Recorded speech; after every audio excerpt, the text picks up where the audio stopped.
Bonjour à tous.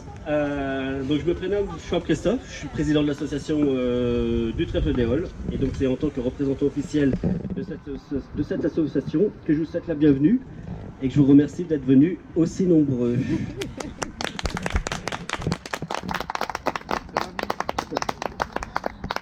Alors tout d'abord, il faut dire que le Trèfle des Halles n'existerait pas si les Jardins des Halles n'avaient pas été créés après une longue lutte.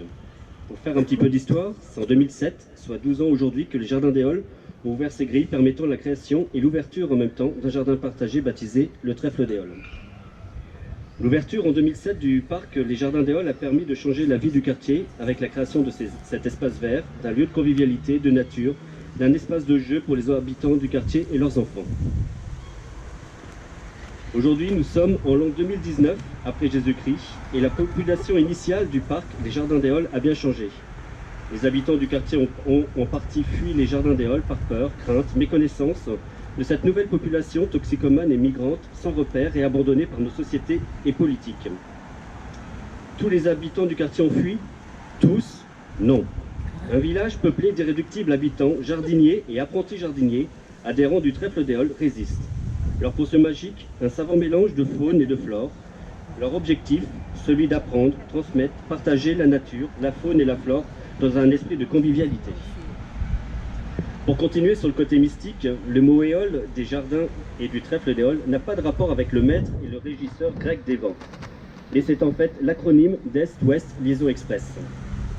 Mais je pense que notre conférencier, M. Daniel Keller, président de l'association Les Jardins des Halles, adhérent de l'association Le Trèfle des Halles, vous en dira plus sur l'histoire du parc et des jardins. Pour conclure, et avant de donner la parole à Daniel, oui je sais, vous n'êtes pas venu pour m'écouter pendant des heures, je tenais à vous indiquer que si des personnes ont envie de participer à cette aventure de jardinage, il y a des parcelles de disponibles, alors n'hésitez pas à prendre contact avec nous pour avoir de plus amples informations. Encore un énorme merci au nom du Trèfle des Halles de votre présence, et je cède la parole à M. Daniel Keller.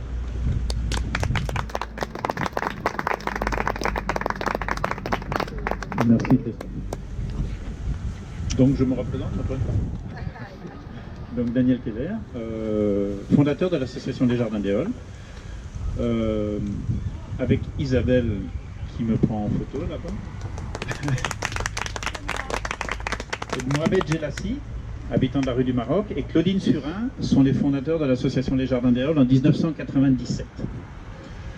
Cette aventure elle a commencé un tout petit peu avant, dans les années 93-95, quand avec Mohamed, nos enfants allaient rue du Maroc à l'école maternelle. Et avec Mohamed, j'étais disponible, comme lui était un peu disponible. On accompagnait souvent nos enfants au parc de la Villette quand il y avait les sorties scolaires, je ne sais pas comment ça s'appelait à l'époque. On faisait les sorties et voilà, sorties d'école simplement. Voilà. Et avec Mohamed, on disait...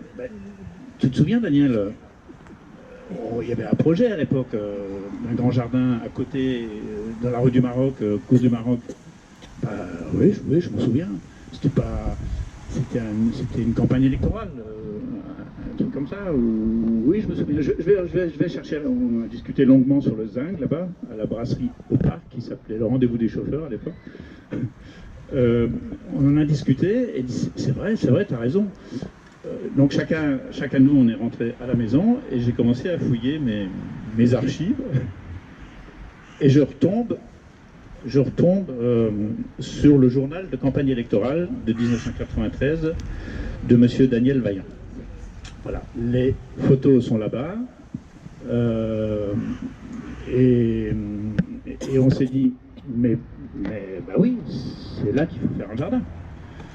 Plutôt que d'aller se promener avec toutes les difficultés, le métro, sortir des classes, il fallait une demi-heure pour aller, une demi-heure pour revenir, une demi-heure sur place, c'était un peu compliqué. Et avec Mohamed, on s'est dit, bon, on va reprendre le document là, de M. Vaillant, qu'on a retrouvé dans nos archives. Vous pouvez le consulter tout à l'heure, mais il y a 2 ou 3 photos qui sont affichées là-bas, dans lesquelles il y avait un projet de campagne électorale. Hein. Chacun il croit comme il peut ou il croit comme il veut. Un projet de campagne électorale.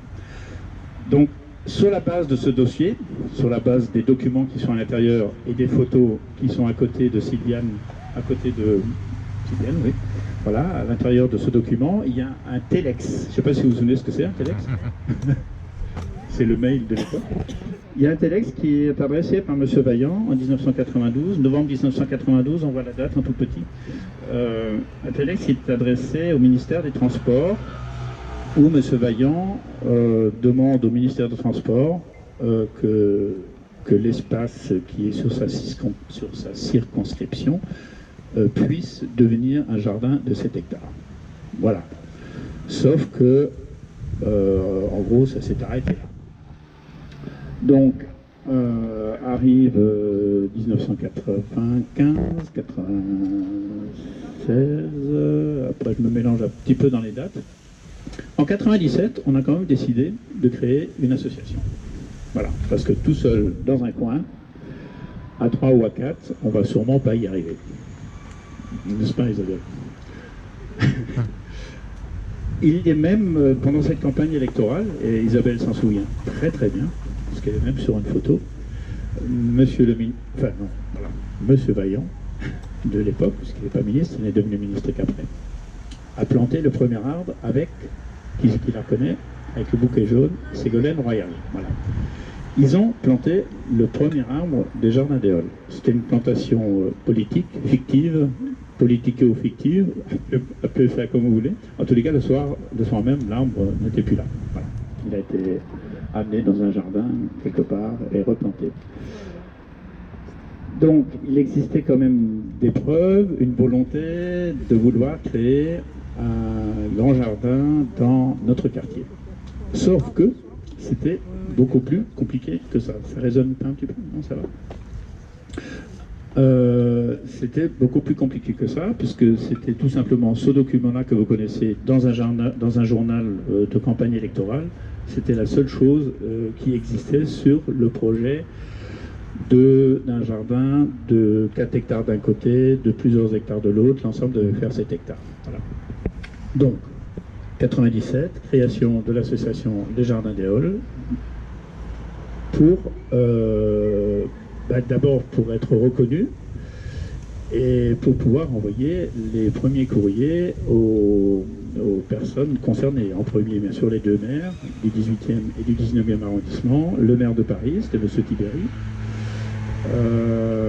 On a eu des réponses plutôt évasives, du côté du 18e quasiment aucune, puisque, pour tout vous dire, l'association des Jardins des Halles était sise, avait son siège social 44 rue d'Aubervilliers dans le 19e, et je pense que de l'autre côté, dans le 18e, on devait se poser la question, qu'est-ce qu'ils veulent ces gens-là du 19e arrondissement sur des terrains qu'ils n'ont même pas chez eux.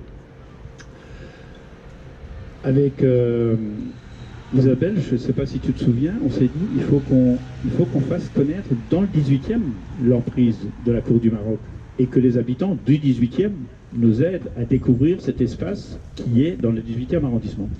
C'était caché derrière de hauts murs, des murs qui faisaient aussi haut que la grille, voire même plus haut, mais qui étaient bien sûr opaques. On ne savait pas ce qui se passait derrière ces grands murs. On a eu quelques réponses. On a eu le premier rendez-vous avec notre maire du 19e arrondissement. C'était quand même sympa de sa part, bien qu'il n'avait aucune moyen d'action d'un terrain qui ne le concernait pas vraiment, quoi. Mais il nous a reçus et il nous a écoutés. Vous pouvez même le voir dans le film de haute lutte que chacun d'entre vous peut visionner sur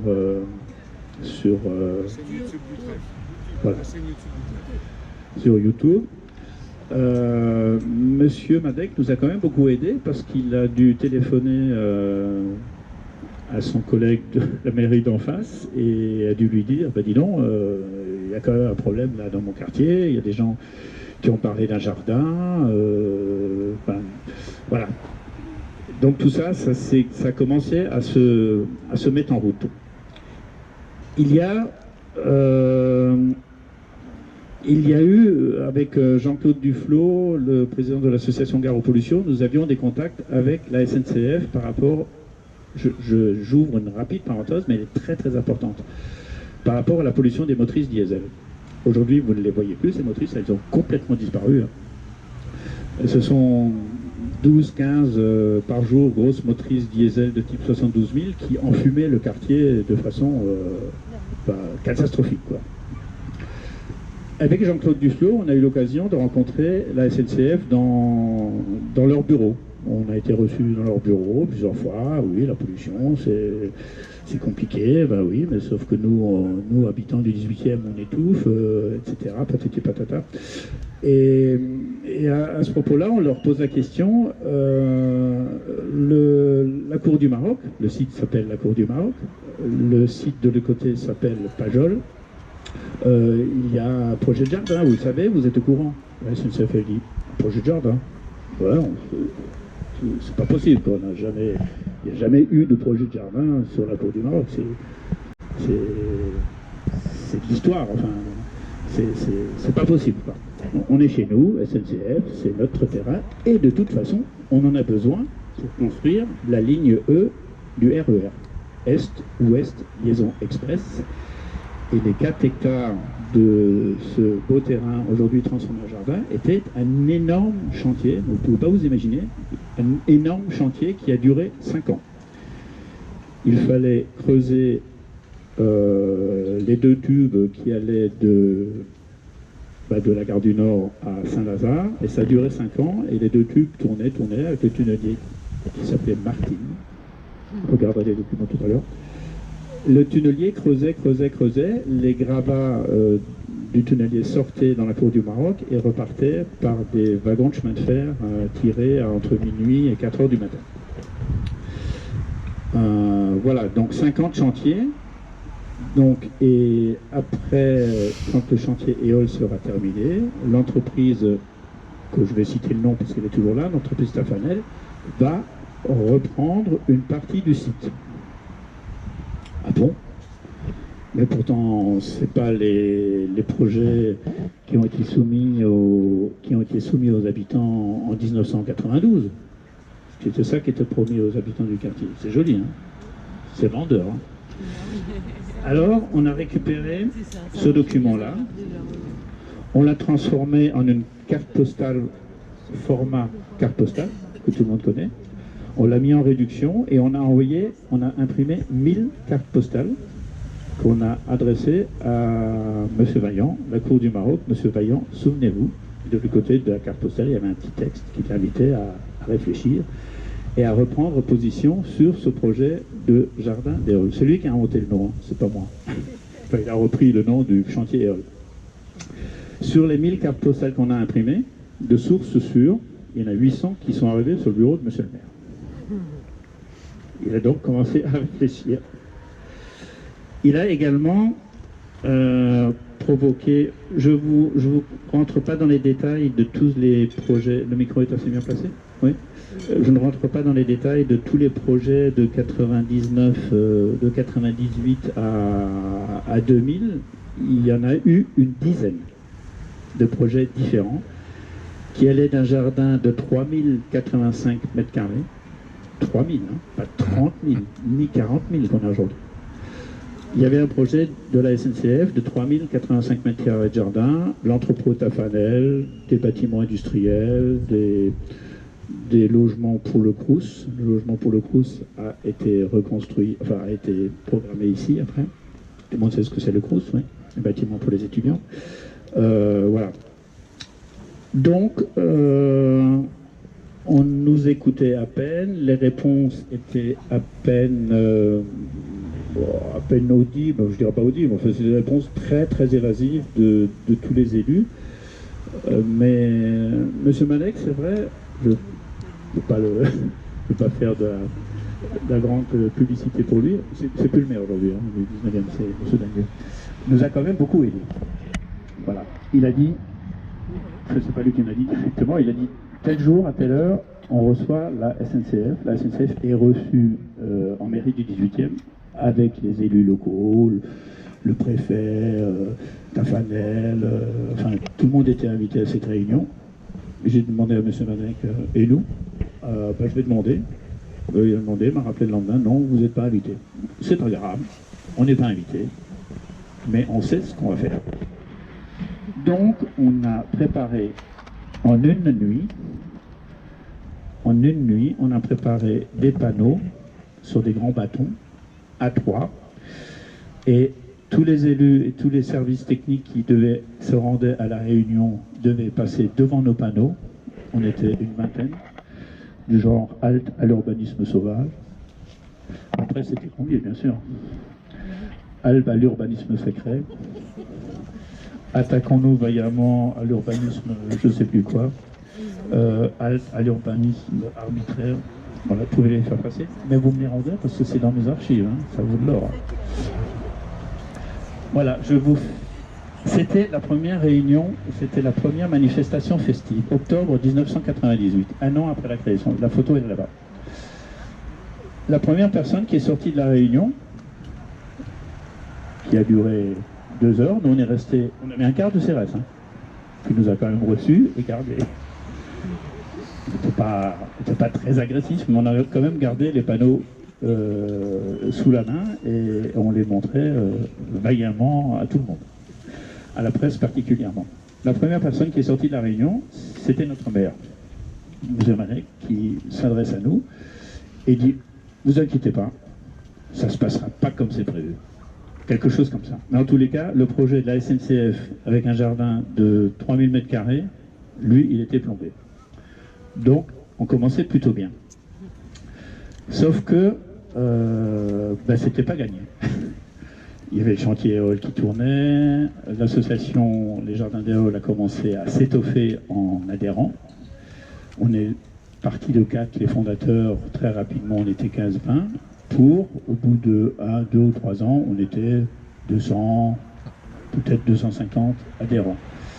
Alors, l'association des Jardins d'Éole n'est pas une association, elle ne produit rien en fait, elle ne jardine pas, elle n'a pas acheté le terrain, c'est pas possible bien sûr. Moi j'ai appelé ça une association, j'ai oublié le nom, ça va m'en revenir. Isabelle, mais aide-moi, c'est membre fondatrice, elle se cache là-bas. Une sorte de lobby de quartier. Oui, voilà. Bon. Donc, des projets, il y en avait effectivement une dizaine. Donc, à chaque projet, on était conviés, soit en mairie du 19e, soit en réunion de concertation à La Pure, l'atelier parisien d'urbanisme, soit dans les bureaux de l'adjoint chargé de l'urbanisme en mairie. À toutes ces réunions, on était conviés. Évidemment, je n'y allais jamais tout seul. Hein. On était au minimum le CA, donc 4 personnes, mais on était des fois 6, 8 ou 10 personnes aux réunions où j'étais convié, où l'association était conviée. Je ne me rendais jamais seul à aucune réunion. On était toujours extrêmement nombreux. Même les conseils de quartier, auxquels le conseil de quartier de notre quartier Flandre, Aubervilliers, voire même des fois dans le 18e, chaque fois que le projet des Jardins d'Éole était évoqué, sans qu'il y ait de décision au final de prise, il y avait 10, 20, 30 personnes dans la salle qui arboraient fièrement un autocollant Jardin d'Éole, pour qu'on puisse savoir dans une salle où il y avait 30, 40 personnes, il y en avait au moins 15 qui étaient de l'association des Jardins d'Éole et qui écoutaient et attendaient les réponses des élus. Donc les élus étaient dans une impasse, hein, ils ne pouvaient pas raconter n'importe quoi. Vous pouvez rentrer, madame? La porte est ouverte. Voilà. Donc les élus faisaient extrêmement attention à ce qu'ils disaient, et avant d'arriver, je suppose, à leur réunion de conseil des quartiers, ils allaient se renseigner auprès des services techniques de la ville, auprès de la préfecture, où en est le projet potentiel d'un jardin de 4 hectares sur la cour du Maroc. Bon. Ça avançait comme cela. En fait, c'était pour continuer en fait à faire la promotion des Jardins d'Éole. L'association des Jardins d'Éole a eu une autre idée, à être présent dans les conseils des quartiers, à être présent bien sûr à toutes les réunions auxquelles on était conviés, mais toujours de manière massive. On a eu une autre idée qui était celle de faire connaître le jardin aux habitants du quartier. Et ça nous a fait beaucoup de bien. Enfin, ça a permis aux habitants du quartier de connaître le projet des élus et qui n'était pas un projet qui n'était pas arrêté. Donc il fallait vraiment que les habitants participent. Même une association où il y avait 20, 30 militants et 200 adhérents ne suffisait pas. Parce que dans une ville comme Paris, créer un jardin de 4 hectares, c'est pas rien. C'est pas... Il faut que ce soit motivé, quoi. Donc on a eu l'idée de créer, de faire des manifestations festives. Alors, qu'est-ce que c'est qu'une manifestation festive? Dans un premier temps, il fallait s'organiser, faire un pique-nique, sortir toutes les affiches, c'est-à-dire toutes les affiches de promotion du Jardin des Halles, les courriers, tous les courriers envoyés ou reçus, envoyés nous par l'association et reçus par les élus, étaient affichés sur la grande grille d'entrée, qui était la grille historique de la Cour du Maroc. C'est un support génial pour afficher tous les courriers importants envoyés et reçus par les élus et les services techniques. Et les services, voire même et l'État également. La préfecture, pardon.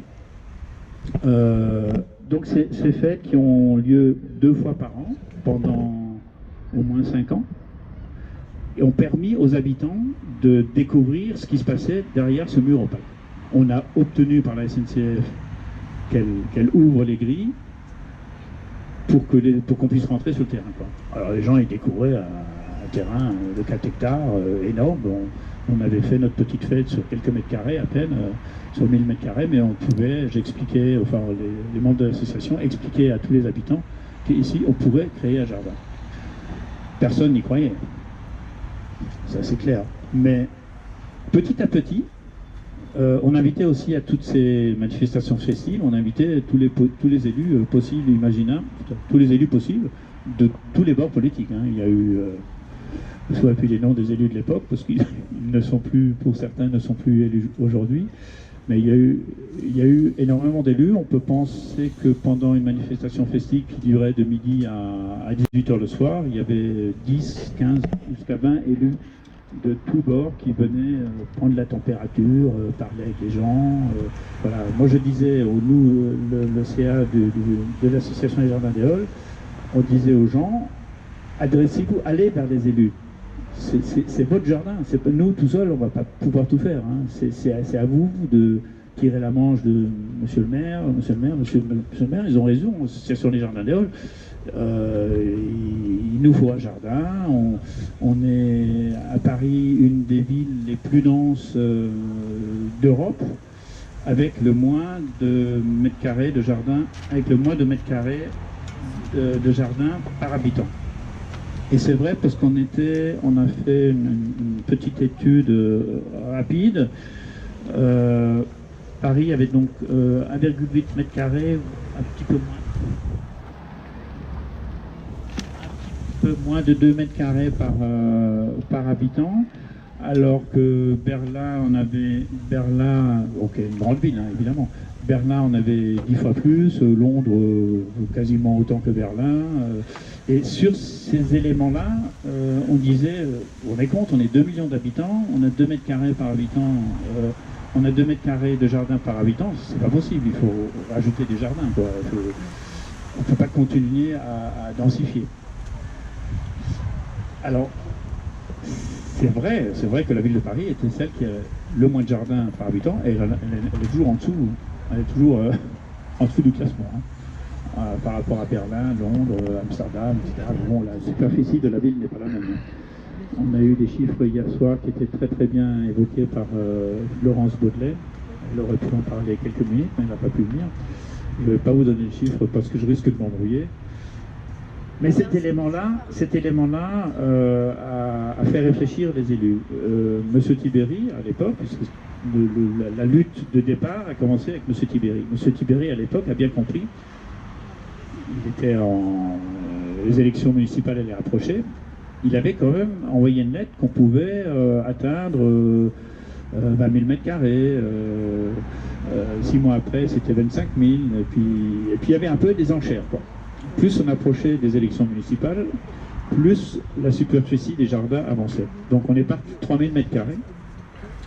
Et d'un trimestre à l'autre, ou d'un semestre à l'autre, tu t'en souviens peut-être, Christiana, mais Isabelle très certainement, d'un semestre à l'autre, le jardin s'agrandissait de 5000 m². C'était très drôle, hein. Nous, on pas dire qu'on s'amusait, mais c'était encourageant, quoi.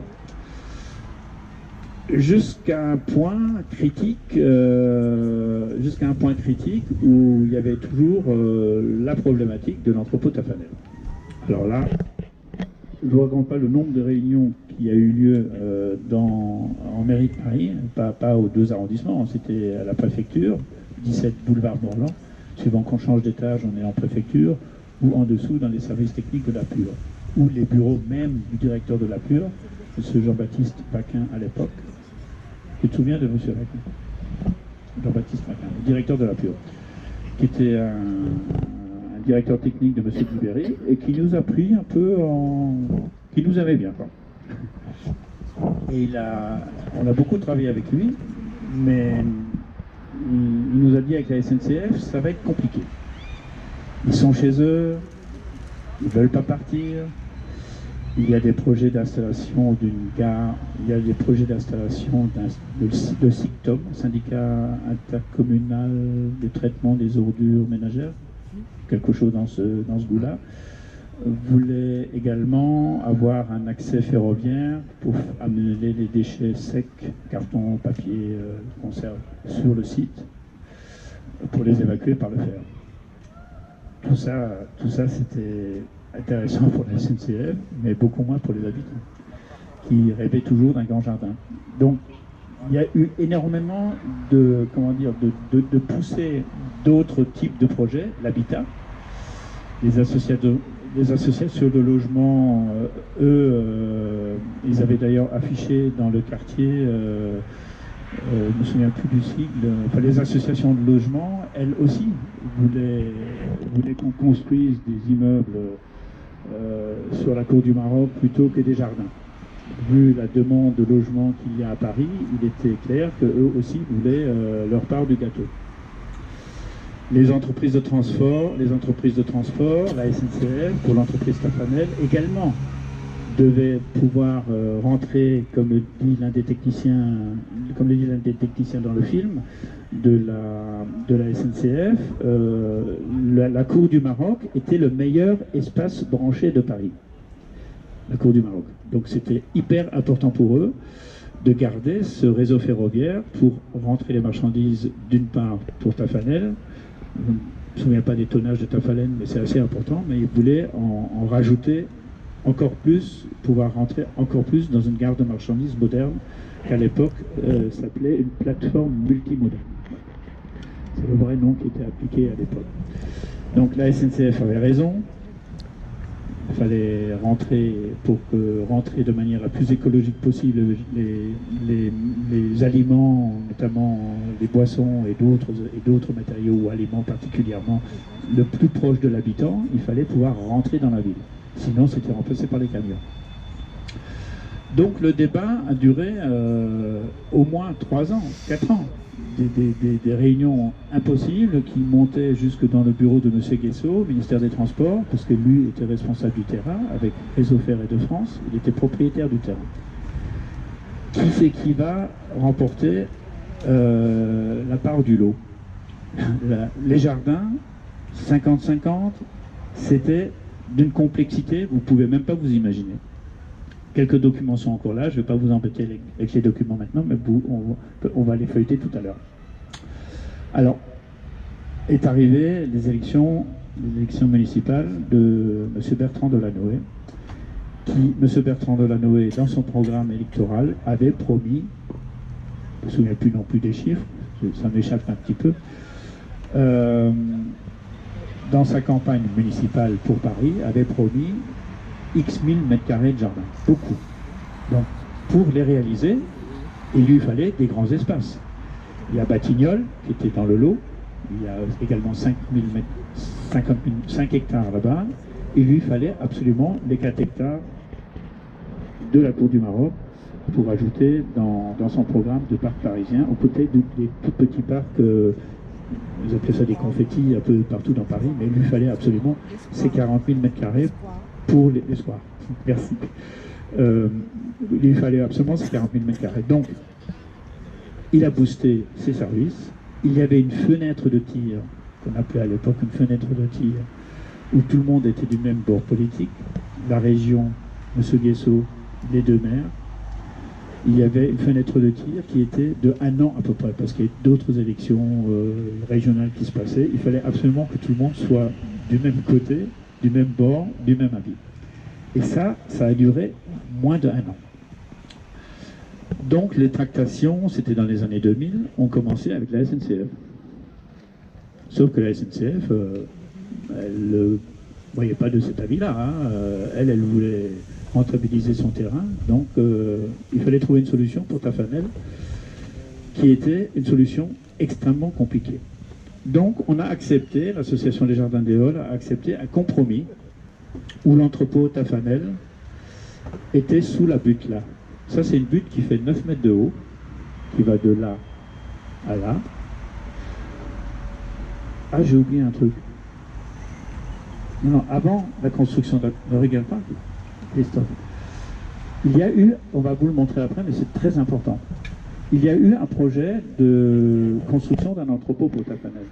Un entrepôt de 8 mètres de haut, qui allait de la fontaine Moussu, là-bas, enfin, qui allait tout le long, jusqu'au fond, 8 mètres de haut, et des bureaux de 4 étages tout au bout. Le permis de construire a été déposé, comme tous les permis de construire qui ont du mal à passer auprès de la population, que ce soit pour un jardin ou pour un immeuble parisien. Les permis de construire, en général, on les dépose fin juillet. Pourquoi? Vous savez pourquoi? Parce que c'est les vacances. Un permis de construire, quand il est déposé... Vous pouvez rentrer, monsieur, avec vos enfants. N'hésitez pas. Entrez. La porte est ouverte. Un permis de construire, on le dépose au mois de fin juillet, la dernière semaine de juillet, parce qu'au bout de 2 mois, s'il n'y a pas de recours, le permis de construire est accordé. Donc, il y avait un permis de construire pour un énorme bâtiment, pour l'entrepôt Tafanel, tout le long, là, beaucoup plus haut que ça, 8 mètres de haut, une tour de 4 étages de l'autre côté. Moi, j'étais en vacances, mais on avait une veille au bureau des permis de construire, 17 boulevard Noland. Il y avait Madame Pétris, Colette Pétris, tous les jours elle allait là-bas, feuilleter les PC, les permis de construire. Et le 8 août, elle tombe. Mais c'est le permis de construire pour Tafanel. Mais c'est pas possible. Je vais vous montrer après, hein. C'est un vrai permis de construire. Avec avis favorable de la région et de la mairie du 19e, du 18e, pardon. La mairie du 19e n'était pas conviée. Avis favorable pour ce permis de construire d'un entrepôt. Alors là, quand on est rentré fin août, on a pris le permis de construire, on a tenté d'avoir un rendez-vous auprès de M. Vaillant qu'on n'a pas eu. J'ai eu le secrétariat. J'ai dit au secrétariat, il y a un problème, là, le permis de construire, M. Vaillant a donné son accord. Ah oui, on n'est pas au courant. Comment vous n'êtes pas au courant? Moi j'ai le document. Vous n'êtes pas au courant. Oui, mais vous avez le bon document? Je dis oui, c'est le document numéro 4732, vous avez le même? Oui, on avait le même. Donc il y avait bien un permis de construire, valide, mais qui pouvait être rejeté. J'ai dit au secrétariat, écoutez, il y a 2 solutions. Soit M. Vaillant nous reçoit, on est en pleine concertation quand même, hein, c'était pas rien. Soit M. Vaillant nous reçoit, soit le document que vous connaissez, que j'ai entre les mains, et que vous avez aussi entre les mains, demain matin, il est au Parisien. Le journal Le Parisien. Ah bon, oui, effectivement. Rappelez-moi rapidement. Le soir même, on a eu un coup de fil du bureau et de la mairie du 18e et on prend un rendez-vous le surlendemain. Enfin, c'était allé très très vite. On est allé rencontrer M. Vaillant, on est toujours une dizaine de personnes. Et oui, mais vous comprenez, c'est compliqué. Ben oui, c'est compliqué, mais pour nous c'est compliqué aussi. Bon, on va réfléchir. Je dis oui, il faut réfléchir vite, parce que là, le PC, le 28 septembre ou le 28 octobre, vous avez donné votre avis, la préfecture va engager les procédures, et patati et patata. Ça ne va pas se passer comme ça. Hein. Donc on a, à ce moment-là, très très rapidement informé tous nos habitants Alors à l'époque, il faut quand même le remarquer, Internet, c'était balbutiant. Hein. Isabelle, tu te souviens, c'était téléphone, fax, téléphone. Moi, à 10h le soir, il m'arrivait de téléphoner encore à des adhérents parce que le samedi matin, il fallait faire une manif, préparer ci, parce que tout se faisait par téléphone et par fax. Aujourd'hui, tout se fait par Internet, on l'ouvre, on le lit, on ne le lit pas. Asseyez-vous, monsieur. Voilà. Donc, le permis de construire, en moins de temps qu'il ne faut, a été annulé. C'est une première victoire. Enfin, c'était déjà une victoire d'avoir obtenu 30 000 m², mais avec un entrepôt haut comme ça, avec des camions qui rentraient, 2 trains qui pouvaient rentrer en marche arrière dedans. C'est vrai que l'association Gare à Pollution nous a beaucoup soutenus à l'époque, parce que c'était pas possible de continuer à polluer avec des machines qui rentrent en marche arrière dans un entrepôt, certes, mais il fallait bien que les cheminées, il fallait bien que les gaz sortent de quelque part. Sur le dessus de l'entrepôt, je crois qu'ils avaient... Je ne sais plus ce qu'ils avaient prévu, enfin bref. Ensuite, nouvelle manifestation dans notre jardin, avec le PC, le permis de construire affiché, l'autorisation, les avis favorables du maire. Je peux vous dire, à 3, ça fait réfléchir quand les élus repassent devant le document sur lesquels ils avaient donné un avis favorable. Ça fait réfléchir. Surtout que tout le monde le lisait. C'était pas juste les 200 adhérents qui venaient, c'était... ça commençait le samedi à midi et à 19h, c'était encore affiché. Et le Parisien, il prenait tout en photo. Hein, et le lendemain, le Parisien, le 18e du mois, je ne sais pas comment il s'appelait encore, toutes les presses qui à l'époque nous suivaient sur le dossier. Il y avait une couverture journalistique énorme. Le Parisien, c'était un régal pour lui. Il y avait un article dans le Parisien tous les mois, hein, qui recevait la progression du dossier mois par mois. Alors, que va-t-on faire de cet entrepôt Tafanel? C'est pas possible, il est rejeté, il est annulé, par contre Tafanel doit rester. Bon, c'est plutôt que Tafanel reste. Faites-nous des propositions. On a attendu un mois, 2 mois, je téléphone, pas de réponse. Et un beau jour, on reçoit effectivement un coup de fil de l'atelier parisien d'urbanisme, M. Vaquin, qui nous convie à une réunion boulevard Morland dans les bureaux de la préfecture, bureau de l'urbanisme de la préfecture. Et là, pareil, on était nouveau une dizaine, une quinzaine, plus un service technique complet d'une quinzaine de personnes, des 15 contre 15, hein, qui nous montre un projet d'un jardin d'éole avec un entrepôt enterré. Un entrepôt de 8000 m² ou 6000 m², entre 6 et 8000 m², un entrepôt enterré. Alors, un entrepôt enterré, vous voyez ça comment? Donc, M. Vaquin a pris la parole, les techniciens ont chacun donné leurs mots. C'était un entrepôt en béton de 8000 m², dans lequel les camions pouvaient toujours rentrer, et y compris une volée de chemin de fer. Et l'entrepôt était caché par une butte. C'est la butte que vous voyez là. Vous voyez la butte? Ça fait 8 mètres de haut. Et sur l'entrepôt, comme on ne peut pas planter d'arbres, on mettra les jeux sportifs. On va aux élèves. Ah ben voilà. Si vous êtes d'accord, à l'association Les Jardins d'Éole, on va lancer un concours européen pour un grand jardin de 4 hectares. On avait donc gagné les 4 hectares avec un entrepôt enterré pour l'entreprise Tafanel. Et c'est parti comme ça. C'est parti comme ça, c'est vraiment parti comme ça. Alors on s'est fait montrer du doigt par l'association Gare à Pollution, qui nous a traité de mauvais joueurs, je pèse mes mots, parce qu'on a accepté l'entrepôt Tafanel. Donc Jean-Claude Dufaux, association Gare à Pollution, a communiqué de son côté, c'est scandaleux, ils ont accepté, la pollution doit rester la même. Et l'association Les Jardins d'Éole a accepté l'entrepôt enterré. Les élus nous ont dit, vous le verrez dans le film plus tard à la maison chez vous, les élus disaient, il vaut mieux accepter, je ne sais plus qui disait, je trouvais, il vaut mieux accepter ça, on va peut-être trouver une solution après. admettons. Le concours européen a été lancé pour un jardin paysager de 4 hectares avec un entrepôt enterré. C'était assez compliqué à réaliser, notamment l'entrepôt. Et tout d'un coup, monsieur le ministre, je l'appelle maintenant monsieur le ministre, monsieur Vaillant est devenu ministre, ça a beaucoup aidé quand même, nous téléphone et dit la solution est réglée, il n'y aura pas d'entrepôt Tafanel ne vient plus. Ah bon, c'est bien. On va donc lancer un nouveau projet pour un nouveau jardin sans entrepôt enterré. On va réfléchir. Sauf que les élections de M.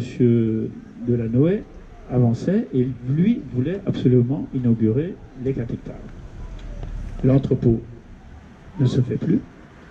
Le concours européen est lancé. On ne peut donc rien modifier. Vous êtes d'accord avec moi, Dominique? Donc, les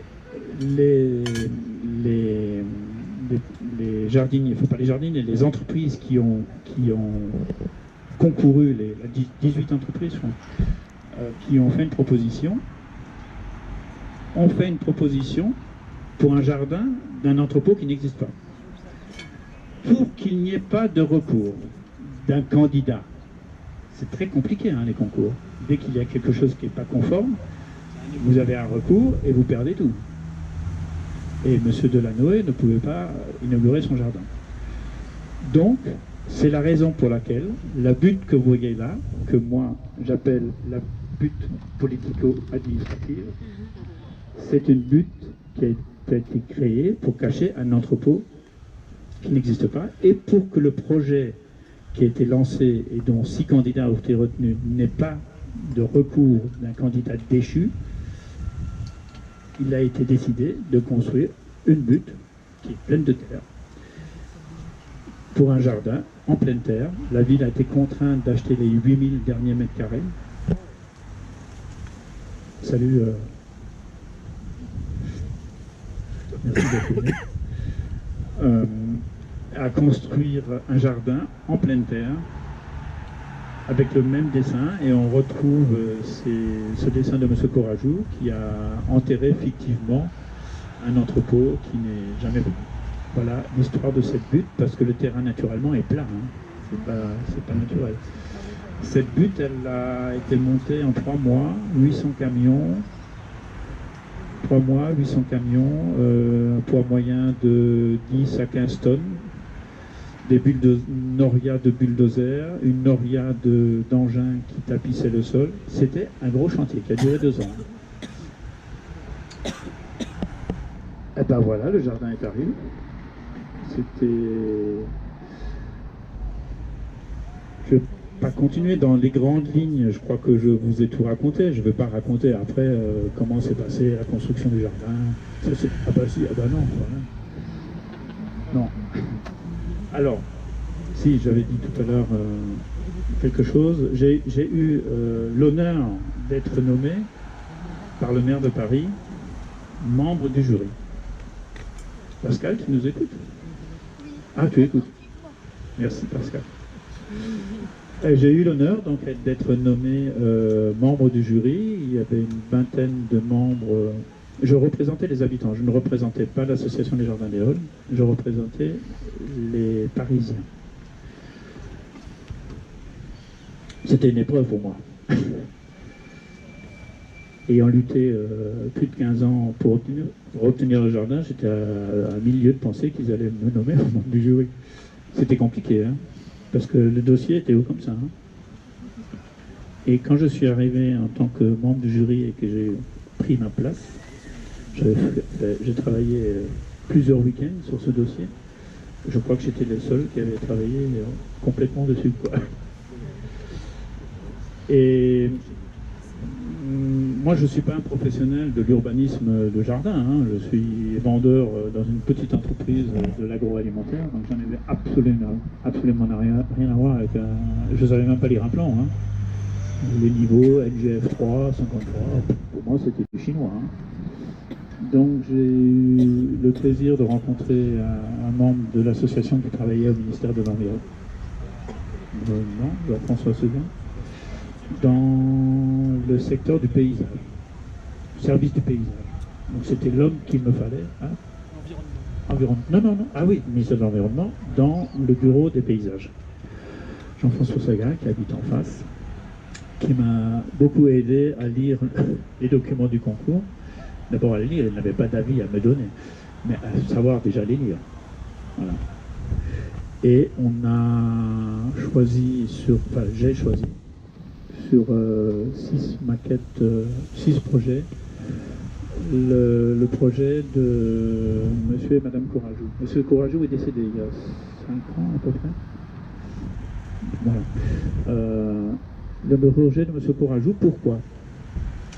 Pendant les fêtes que nous donnions, on en a fait combien de fêtes? 2 par an, pendant 6 ans, ça fait 12 fêtes. C'est quand même pas mal. C'était du boulot. Hein. Pendant les fêtes, on avait une des dernières fêtes, on avait ouvert un cahier pour les habitants et on leur a demandé, inscrivez ce que vous souhaitez avoir dans votre jardin. Le jour où on savait que le jardin allait être fait.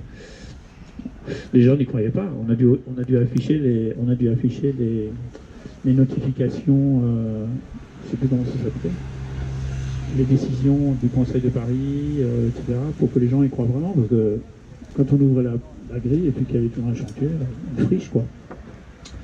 Ils n'y croyaient pas. On a dû leur montrer qu'effectivement un jardin allait naître. Donc on leur a demandé qu'est-ce que vous voulez être dans votre jardin. Qu'est-ce que vous voulez avoir dans votre jardin. Donc on a eu 120 communications, on appelle ça comme ça, qu'on a mis au propre. Et ces communications nous ont été réclamées par le service de la DEL qui a lancé le concours. Et ces documents-là sont rentrés dans le dossier du concours. Donc tous les 6 candidats qui avaient concouru avaient les mêmes documents pour travailler. Et il s'avère que c'était M. Courajou, qui est parisien en fait, et son épouse, je ne me souviens plus le prénom, et c'est lui qu'on a vu le plus souvent. Avec Georges Descombes, son architecte suisse, c'est lui qu'on a vu le plus souvent. Il est venu à nos fêtes, il est venu se promener, il est monté dans les étages, chez Aurélie, là-haut, pour prendre la dimension du site. Je ne connaissais pas M. Courajou. Moi, j'ai lu des papiers neutres, hein, des papiers numérotés de 1 à 6. Voilà, et c'est le projet de M. Courajou qui a remporté, aux côtés de 6 autres candidats, la construction de ce jardin. Voilà, on peut avoir une pensée pour M. Courajou qui est décédé. Pour raconter le jardin, bon, il y a 243 arbres, voilà ce que je retiens. L'architecture... Ah non. Ça marche plus. Mais on t'entend. Voilà. Sabotage politique. Voilà. Alors, le jardin, il est comment dit monsieur Georges Descombes, on l'a voulu simple, vous verrez dans le film. Ces longues lignes représentent les lignes de chemin de fer qui sont plus là. Le jardin de Garbier doit représenter les ballastes.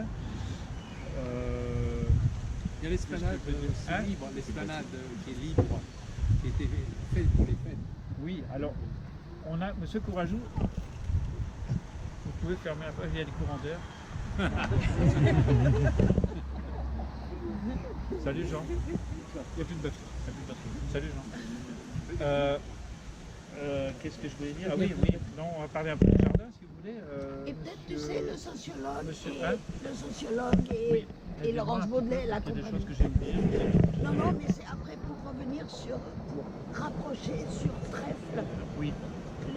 Voilà, le sociologue et Laurence Baudelaire. Voilà, donc il y avait dans le programme, dans le dossier des 6 candidats, il devait avoir l'obligation d'avoir un sociologue. Nous, on avait un sociologue très très connu, qui malheureusement est décédé dans le programme. deux autres sociologues plus jeunes, qui étaient bien aussi. Dans le programme, il y avait la création d'un jardin partagé. Voilà. Il a été inscrit dans le programme la création d'un jardin partagé et la création d'un espace ouvert, qui était ouvert. Il était Parce que M. Courajou a vu que depuis longtemps on pique-niquait. Le meilleur souvenir que j'ai des tableaux du jardin de la Cour du Maroc, et certains ne sont pas là pour le social, le meilleur souvenir que j'ai, c'est quand c'était en friche. On a fait ici le plus gros stuff possible et imaginable.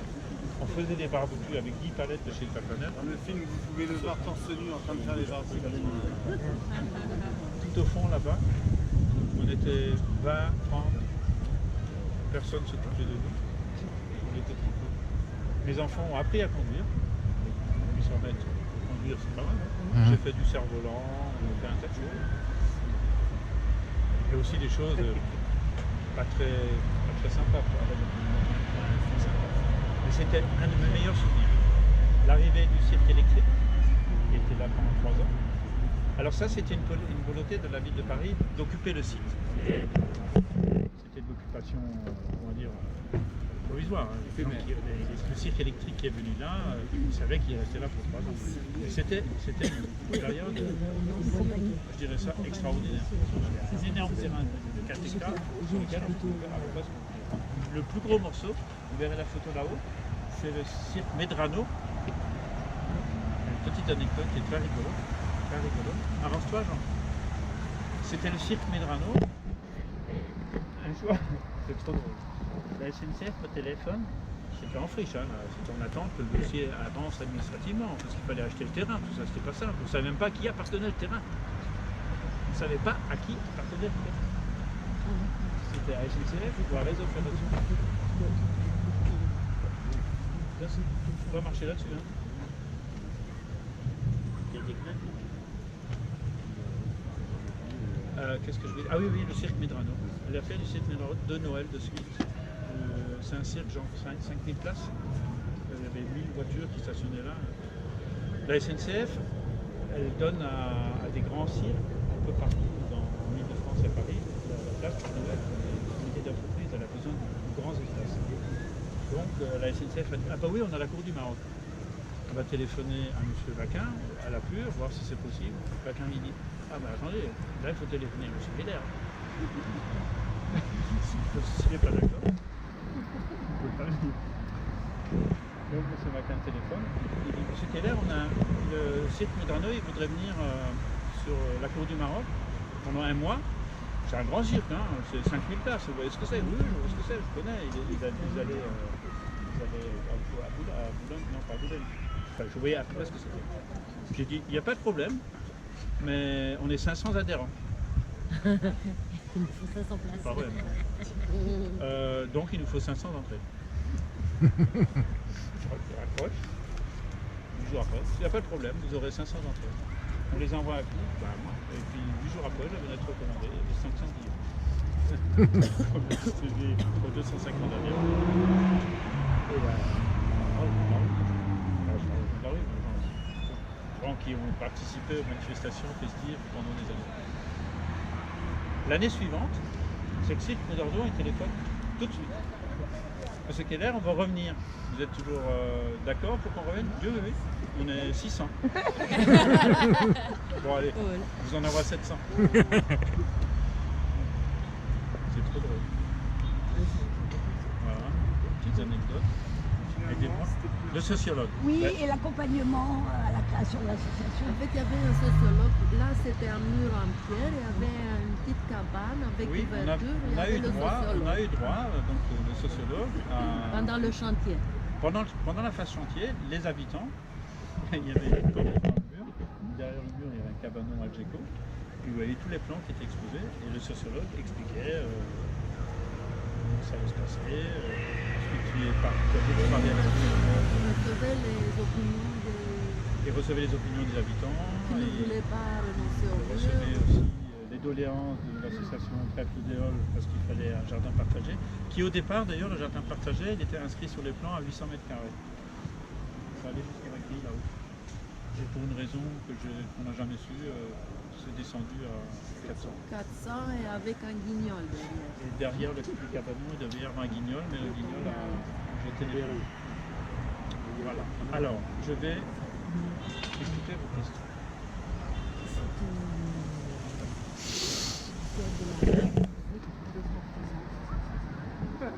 Là-bas, pour Ecobox, voilà, alors Ecobox.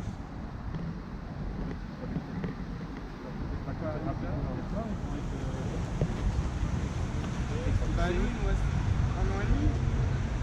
1 an et demi. Ecobox en même temps qu'il y avait les jardins éoles, en fait sur le grand projet de Vaillant, les jardins éoles, on voit bien il y a 2 espaces, un immense jardin. Et c'était en projet, puis finalement Vaillant passe et au départ il propose des logements 6 ou 7 étages, 620 logements, bon, bref. Donc du coup les gens aussi de l'autre côté se mobilisent pour avoir un jardin comme il avait été prévu, ou au moins pareil. Et donc ça a permis en pas mal de temps que les projets soient un peu stabilisés. C'est-à-dire il n'y avait rien. Il y avait quand même des préemptions sur tout le quartier, mais voilà. Et du coup dans cette halle qui était inoccupée pendant pas mal de temps, elle a été occupée par les sans-papiers, il y a eu aussi des défilés de mode, etc. Les défilés de mode c'était assez particulier parce que tout d'un coup on se retrouvait rue Pajol avec des limousines de 10 places, des chauffeurs qui ne pouvaient pas se garer, donc qui tournaient avec des petits gamins du quartier, ça donnait un truc assez étrange quoi, parce que vraiment la rue entière elle était en toute scène. Et puis donc du coup il y a eu Constantin Belcou qui est architecte, qui a de l'association Atelier d'architecture autogérée, qui a occupé la moitié de la halle. L'autre moitié, c'était l'artiste Carlos Regazzoni qui a fait des sculptures. Donc dans cet atelier d'architecture autogérée, il y avait un certain nombre de choses, il y avait de la vidéo, il y avait pas mal de rencontres entre architectes et urbanistes. L'idée c'était occupons les friches, et au milieu il y avait un potager qui était le projet Ecobox. Donc ça datait de 2001. Sur des palettes. Comment? C'était sur des palettes. C'était sur des palettes hors sol, dans la grande cour en fait, l'équivalent de la terrasse du King actuel. Et puis c'était un atelier d'architecture autogérée, et à un moment donné il y avait les Jeux Olympiques qui devaient se faire dans cet espace, loger les sportifs dans la halle. Donc du coup on était amené à bouger, et en même temps qu'on est amené à bouger, les adhérents commençaient à dire bon bah, c'est un atelier d'architecture autogéré, mais ce serait bien que ce soit autogéré, un peu avec les adhérents quoi, qui prennent les décisions. Donc en 2005 s'est créée l'association Ecobox. Donc du coup j'étais la première présidente, simplement parce que personne d'autre voulait le faire.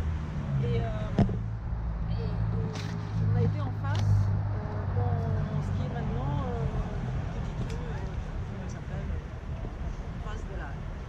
Et on a été là jusqu'en 2008.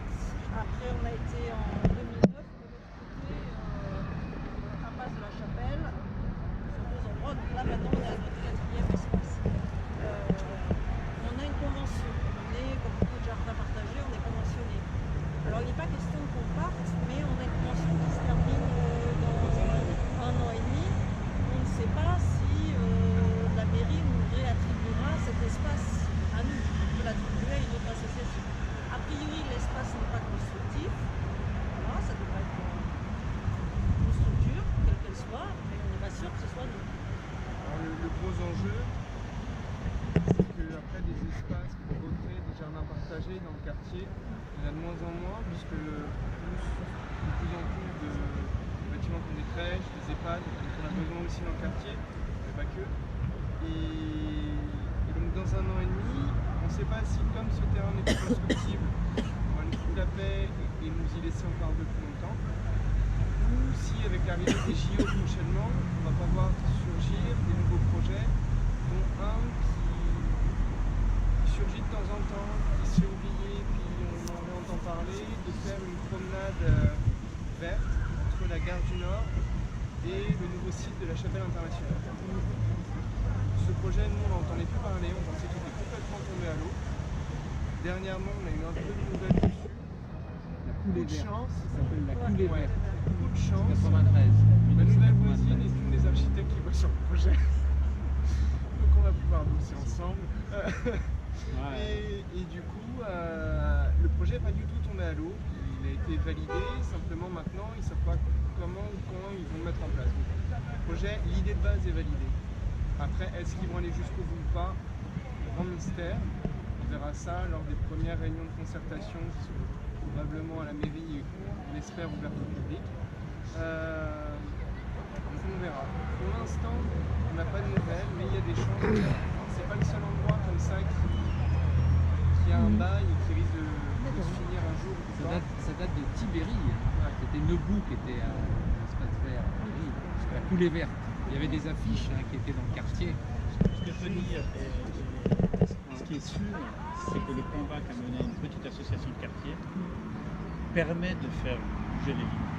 Pas dire, je veux dire, c'est toujours gagnant. C'est pas toujours gagnant. On a eu beaucoup de chance.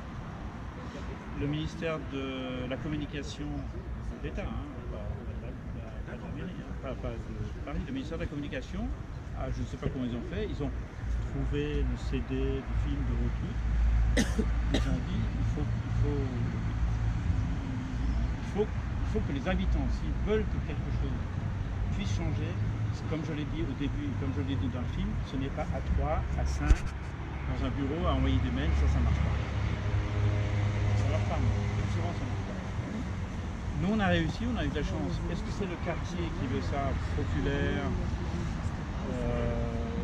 la soif de l'espace vert? Très probablement.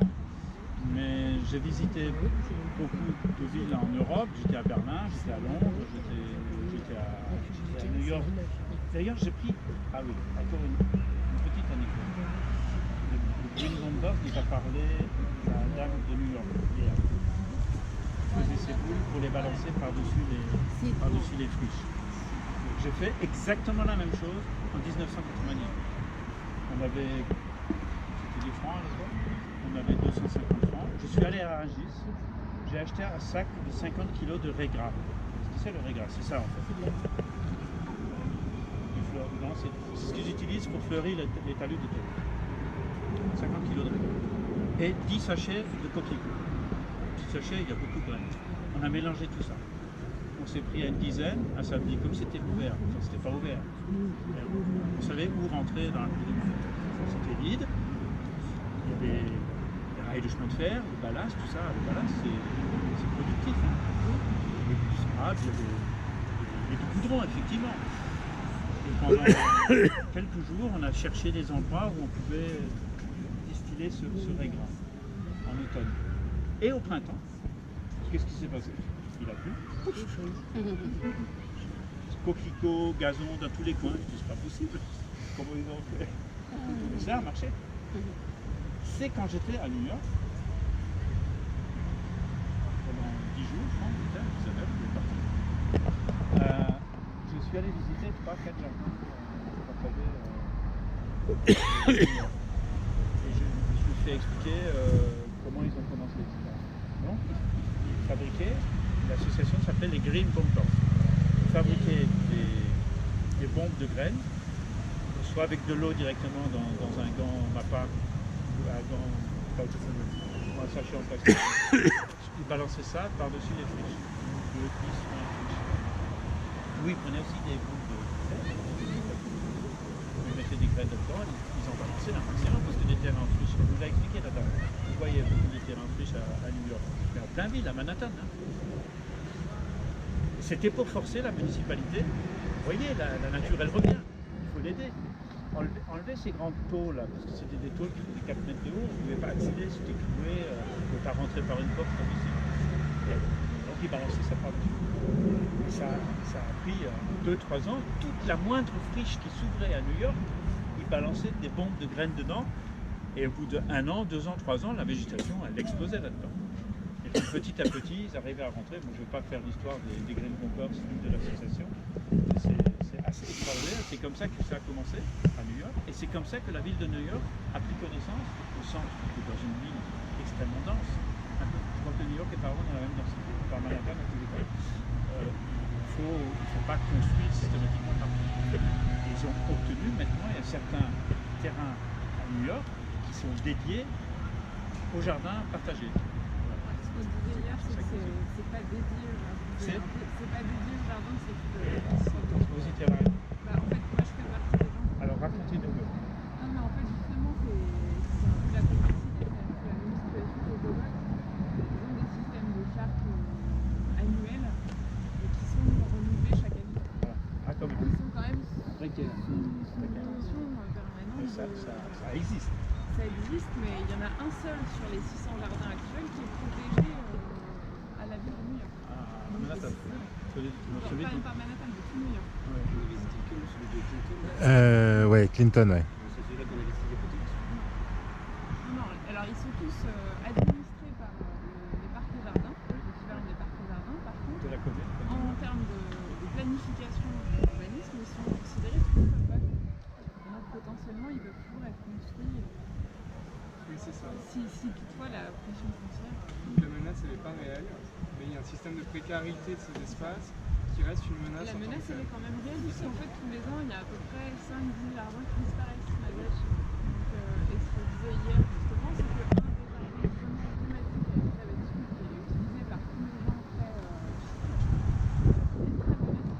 Alors qu'on peut penser que c'est un de ceux qui a le premier signataire. Il est en danger depuis 5 ans. Tout le monde se pose des questions sur le danger d'Urbana. Sauf qu'il y a quand même vraiment un projet qui est déposé de la même manière qu'ici, avec un PC. Avec, même sur un jardin, c'est extrêmement visible et profond. Une telle pression foncière aussi à Manhattan qui est proche de celle du centre de Paris, qui fait que finalement l'intérêt financier il est quand même prégnant. Mais après, moi je dirais vraiment, il faut avoir bien conscience que rien n'est acquis, parce qu'on voit le jardin du Bois d'Ormois qui est la chapelle, bon bah au début il devait y avoir une Il est en EHPAD, sursis, là. une crèche. Il est en sursis. Voilà, alors dès qu'il y a EHPAD, crèche, bon bah on n'a quasi pas de chance. Là, c'est foutu d'avance. Et puis à un moment donné, nous on l'a vu dans le petit film qu'on a projeté hier, où les mecs qui disent bah ça y est, officiellement on vous annonce c'est foutu. Mais finalement ça n'a pas été foutu, finalement ça a été pour voir la sortie manger. Voilà, ils ont plus ou moins. Pour le moment, il n'y a pas de date limite. Quoi. Donc voilà, on peut dire qu'ils ont presque gagné. Mais ils ont gagné jusqu'à quand, on ne sait pas. Voilà.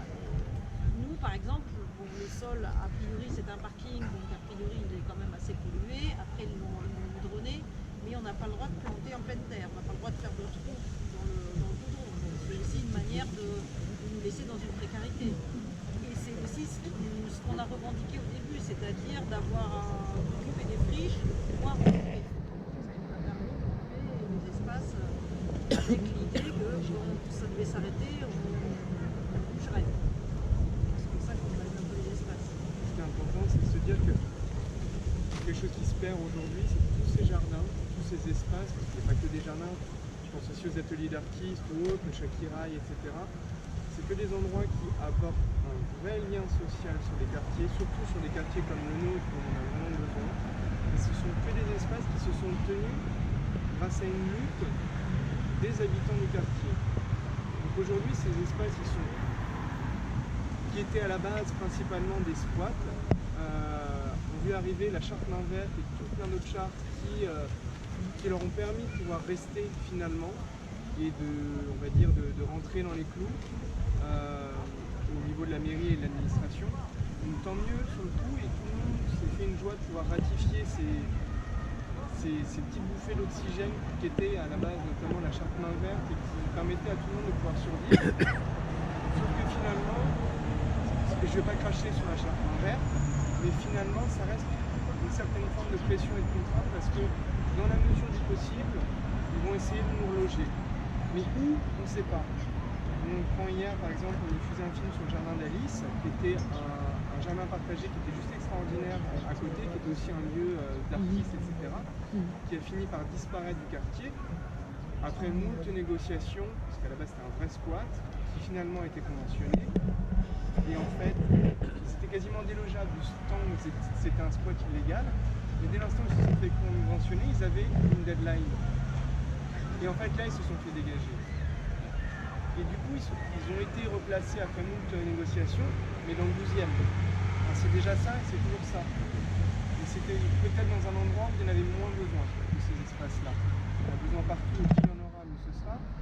Mais voilà, c'est un endroit qui était perdu par le quartier. Et peut-être que la lutte par les habitants n'a pas été suffisante parce qu'elle a été menée juste par les gens de l'association. Donc, cet aspect de lutte il se perd un peu et aujourd'hui on se dit bon, il y a la charte Lambert, on est protégé et il y a d'autres chartes.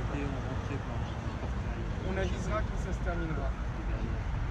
Et petit à petit, en fait, on se rend compte qu'on en voit apparaître d'autres, c'est très bien, mais on en voit disparaître d'autres aussi, ce qui est un peu plus embêtant.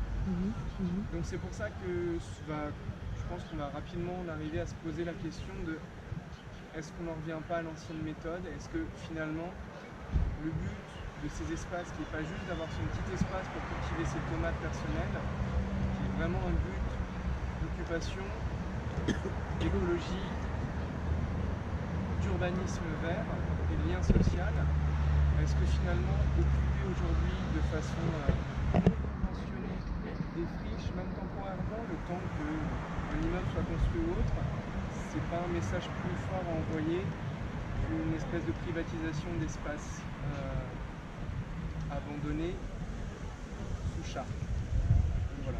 Il y a quelques friches dans le quartier l'Olive et de la Madone. S'il y en a qui ont envie d'acheter des citrons ou de commencer à planter des tomates, c'est peut-être le moment.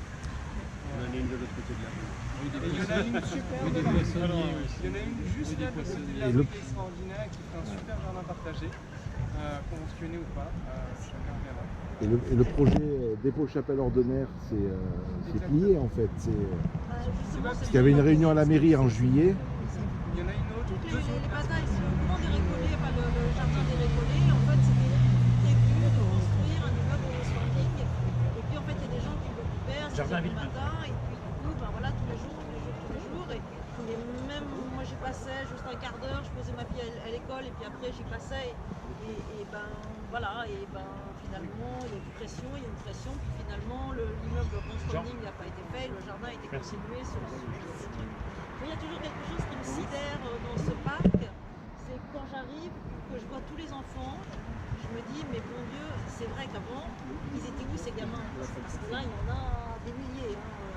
Et tous ces gamins, ils étaient dans la rue en fait, en train de jouer avant. Mais on ne les voyait même pas parce que c'était partout dans les rues. Le nombre d'enfants, il faut juste imaginer que où seraient tous ces gamins s'il n'y avait pas ça. C'est ça qui est extrêmement. Tu parles du jardin. Ouais, enfin du jardin ailleurs. Ah oui, non, mais il y a des luttes qui ont été remportées. Des luttes qui ont été gagnées par la ville. Le jardin à Villemin. C'est dans le 10e. Et le palais national, par contre l'Amérique, je les avais achetés. Je les construire. C'était une lutte qui a duré des semaines et des mois. Et il y a des militants qui restaient sur place la nuit. À Noël, ils ont acheté à Noël une association. J'ai participé à ces manifestations-là. C'est là que j'ai appris à savoir comment il faut faire. Ils ont acheté à Noël, la veille de Noël, ils ont acheté 25 sapins à Rungis, sapins en pleine terre. Et dans la nuit, ils ont planté des sapins sur le terrain. Dans le 13e métro glaciaire, là où il y a la fameuse glacière, c'est une lutte qui a duré. C'est une lutte qui a duré des années pour obtenir par-ci, par-là. C'est en allant d'une manifestation avant 97, avant la création de l'association des jardins d'Éole, je me suis dit il faut qu'on fasse quelque chose. Je suis allé prendre école chez les graines Bomblanches, j'ai vu comment ils balançaient des graines, j'ai fait pareil. Je suis allé voir comment ils faisaient à Villemin, j'ai fait à peu près pareil. Je suis allé voir comment ils font dans le 13e, j'ai à peu près fait pareil. Mais il faut vraiment, comment dire, il faut que les habitants se prennent en main. C'est eux qui ont le pouvoir par rapport aux politiques. C'est ce qui s'est passé un petit peu à New York. C'est probablement ce qui s'est passé aussi à Berlin, comme nous l'a raconté. C'est vrai que ce qui rejoint un peu ce que vous disiez et l'un et l'autre, à New York, ce que je disais d'ailleurs déjà un peu hier, la question de re-signer une nouvelle charte avec l'équivalent de main verte là-bas, c'est en cours aujourd'hui. Et justement, ce qui est discuté, c'est cette petite marge de liberté que vous décriviez bien tout à l'heure, de ce qui est possible dans une friche et ce qui n'est pas dans un parc, tout à fait. Et justement, en fait, le fait de transférer simplement les jardins partagés vers les parcs et jardins, pour eux, c'est pas une vraie réponse. Parce que finalement, ça fait rentrer une forme d'activité qui est un peu entre deux, qui n'est pas tout à fait du jardinage,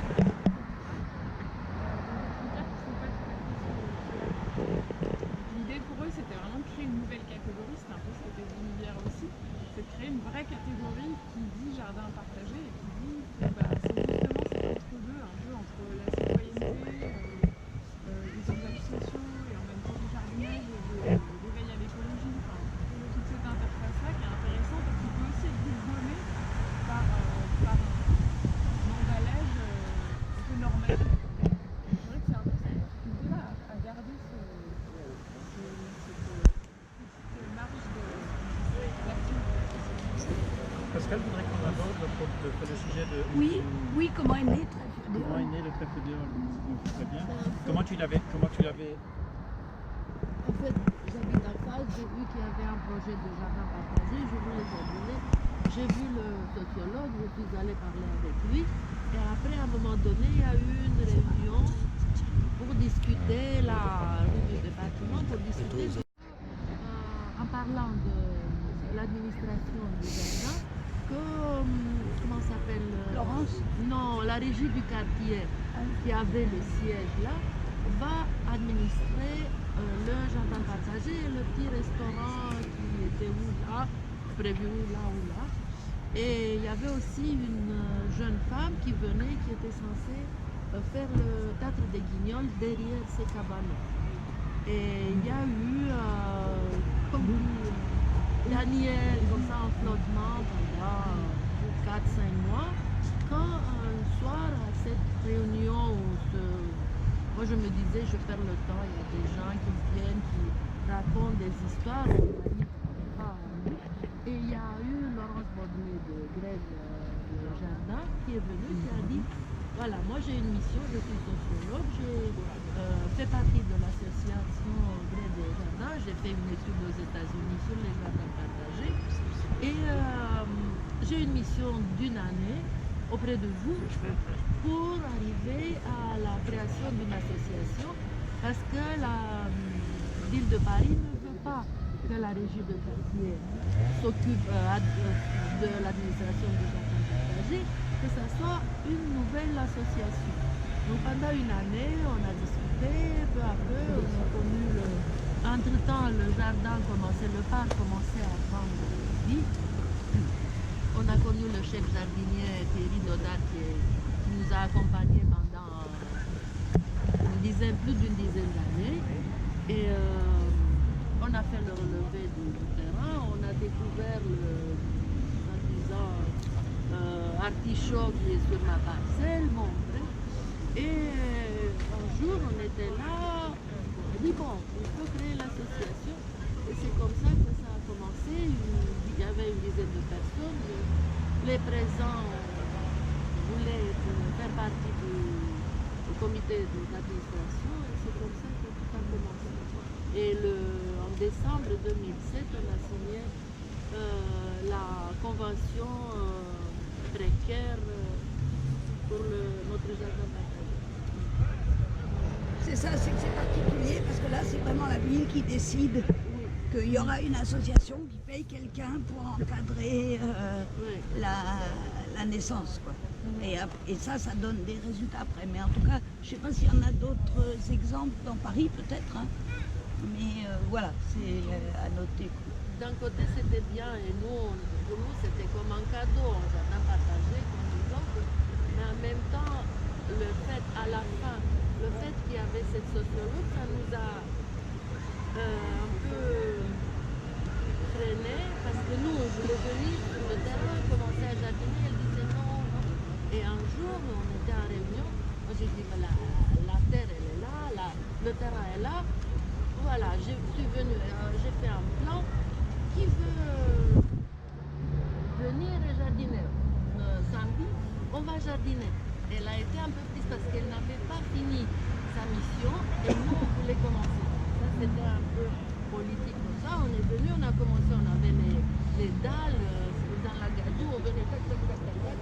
On a fait l'allée et on a commencé à jardiner. Parce que tous, on est au mois de mars, on peut semer, le temps va passer. Voilà, c'était un peu... Mais on était servis vraiment sur place. Écoutez, pour ce qui me concerne, je pense que je vais arrêter là, parce qu'il faut en raconter pendant des heures. Oui, mais moi, il y a quelque chose que je n'ai pas compris. Au jour d'aujourd'hui, le jardin appartient à qui? Le jardin, mais tout le terrain appartient à l'école. D'accord. L'association de l'État des Halles a juste une convention. Tous les 6 ans. Une attribution. C'est un jardin parisien, comme les Casamance. Oui. Ça aide. Comme ça aide beaucoup. C'est quand même une photo, résumé, sécurisé. On ne peut pas fermer du jour au lendemain le temple des Halles, la partie là, s'il y a l'intérieur. Il y en a qui modifient complètement le.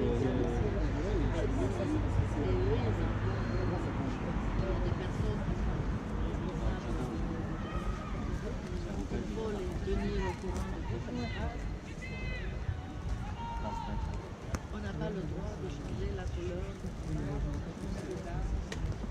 Des arbres, on avait 7 arbres et le premier, on dit, bon, les arbres font de l'ombre, donc il faut couper, il ne faut même pas planter 2, ça suffit 5 arbres. Et après, je suppose, parce que la bande de 80 cm qui est tout au long de la clôture appartient au jardin des espaces verts.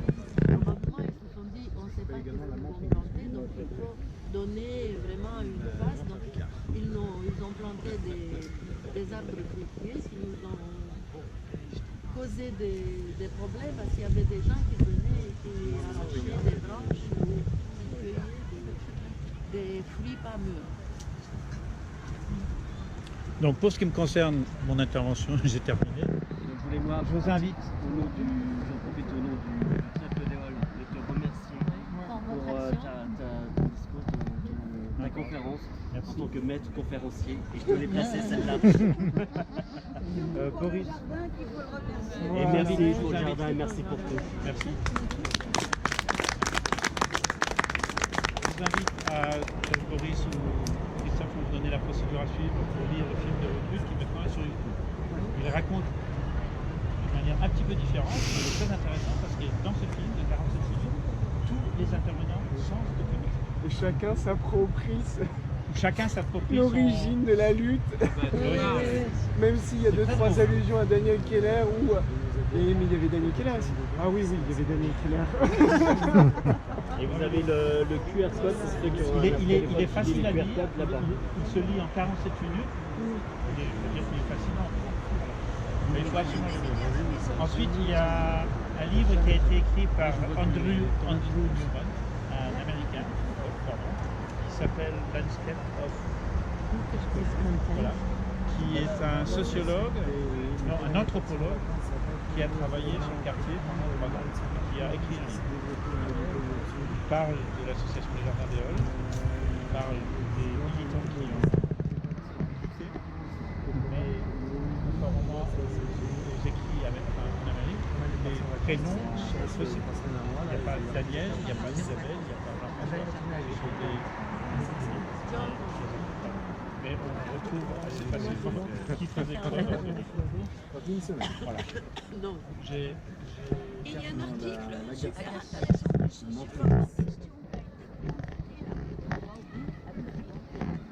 son bilan après opération, je trouve ça vachement intéressant.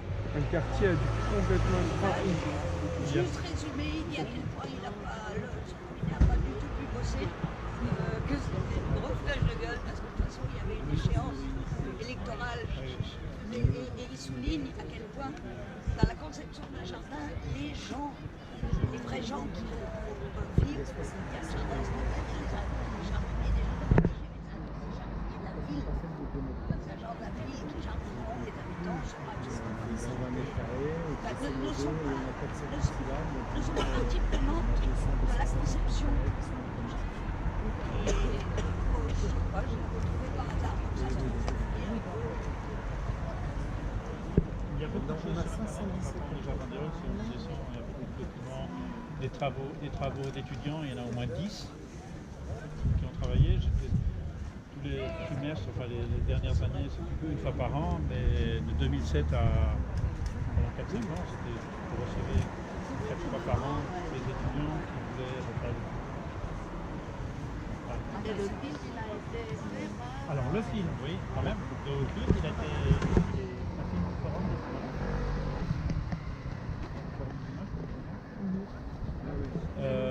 Et il a été réalisé, le réalisateur c'est Jean-Marc Larosa qui a mis.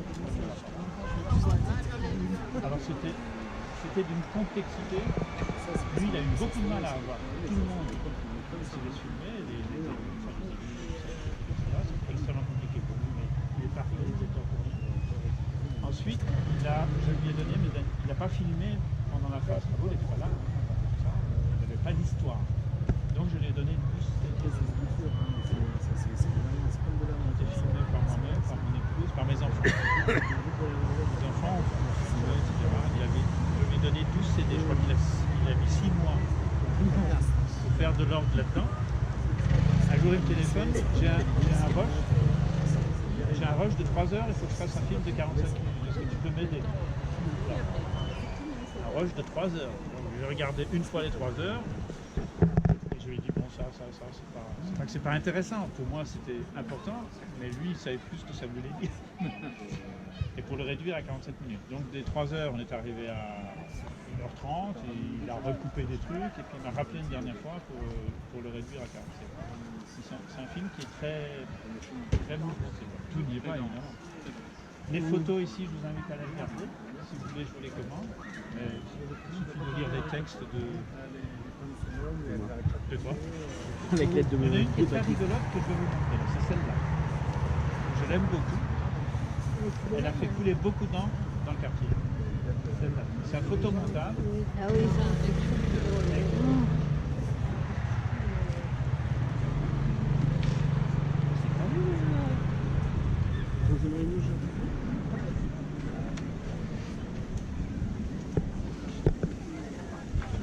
C'est un photomontage de la plantation de caméra. Ça y est, ma fille aujourd'hui elle a fait. Elle a. On a tous. Alors, c'est des photos du plantage avec le chantier. Donc, M. Madec, il était pour nous. M. Madec, il dit, ah non, M. Vaillant, il dit, mesdames et messieurs les électeurs, ici nous allons créer la zone industrielle la plus bruyante et la plus polluante de Paris. Et là-bas, dans un petit coin, un petit jardin. M. Madec, votre maire. Je ne comprends pas, Daniel. Enfin, M. Vaillant. Nous disions depuis des années que cet endroit serait préservé pour y réaliser les grands jardins. D'ailleurs, auriez-vous changé d'avis? Que vont dire les habitants? Madame Royal, chers collègues, vous avez mon appui total pour ce projet. J'imagine déjà la joie des enfants des écoles qui auront un jardin pédagogique. Le jardin partagé, je connais pas. Monsieur Markovitch, qui était notre député, il disait, oui, c'est très bien, la zone industrielle créera des emplois dans le quartier. Bon, en attendant, M. Vaillant, on va planter le premier arbre. Madame Royal. D'accord, M. le ministre. Nous reviendrons aux prochaines élections pour l'arroser. Ah, c'est pas mal, pas mal. Ouais. Il était affiché dans des écoles. Les directeurs d'école qui ont affiché l'affiche dans les écoles. Ils l'ont laissé assez proche. Personne n'a rien dit. Mais qui a fait ça? Moi, D'accord. c'est moi qui ai pris la première photo. D'accord. J'ai eu l'idée de faire une photo. Non, c'est pas juste. L'original est...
Exactement. Et le 18 septembre et le 8 octobre se tiennent des réunions de concertation sur justement le projet Ordener.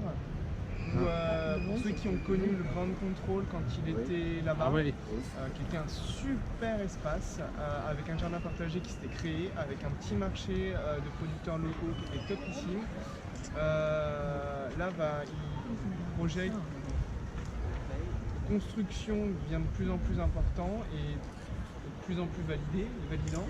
Et ça devrait, il devait y avoir un jardin partagé qui réduit comme peau de chagrin de concertation en concertation.